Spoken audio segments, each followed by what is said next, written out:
మీ అందరితో నేను కోరేది ఒకటే, ఇంకా ఎలక్షన్లు చాలా దూరం ఉన్నాయి, దానికి ఇప్పుడేం తొందర లేదు. కానీ మనం ఎప్పటికప్పుడు జాగ్రత్తగా ఉండకపోతే, ఎప్పటికప్పుడు చైతన్యవంతంగా ఉండకపోతే మోసం జరుగుతుంది. నేను రైతన్నలందరికీ కూడా విజ్ఞప్తి చేస్తా ఉన్నా. చూస్తుంటే బాధ అనిపిస్తా ఉన్నది.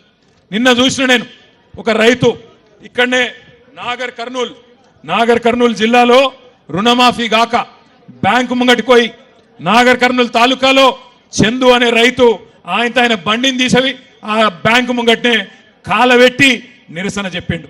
మొన్న ఒక నెల రోజుల కిందట ఆదిలాబాద్లో జాదవ్ అనే రైతు బ్యాంకుకు పోయిండు, తిరిగి తిరిగి బేజారయ్యి ఆఖరికి బ్యాంకులోనే ఎండ్రిని దాగి ఆత్మహత్య చేసుకున్నాడు. మేడ్చల్లో ఒక రైతు సురేందర్ రెడ్డి ఆయన పోయి వ్యవసాయ శాఖ కార్యాలయంలోనే వ్యవసాయ శాఖ ఆఫీసులనే తిరిగి తిరిగి బేజారయ్యి ఇక రుణమాఫీ కాదు, రైతు బంధు రాదు, ఈ దరిద్రంతో ఈ దరిద్రపు పాలనలో ఏది కాదు అని చెప్పి అక్కడనే సురేందర్ రెడ్డి కూడా ఆత్మహత్య చేసుకున్నాడు.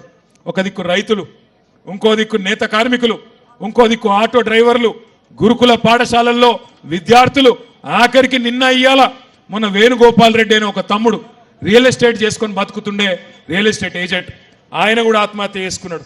అట్లే నిన్న ఇంకో తమ్ముడు మహేశ్వరం నియోజకవర్గం దగ్గరలో అనుకుంటా ఆయన ఆత్మహత్య చేసుకున్నాడు. ఇవాళ ఈ దరిద్రపు పరిపాలనలో ఏ ఒక్క వర్గం కూడా సంతోషంగా లేదు.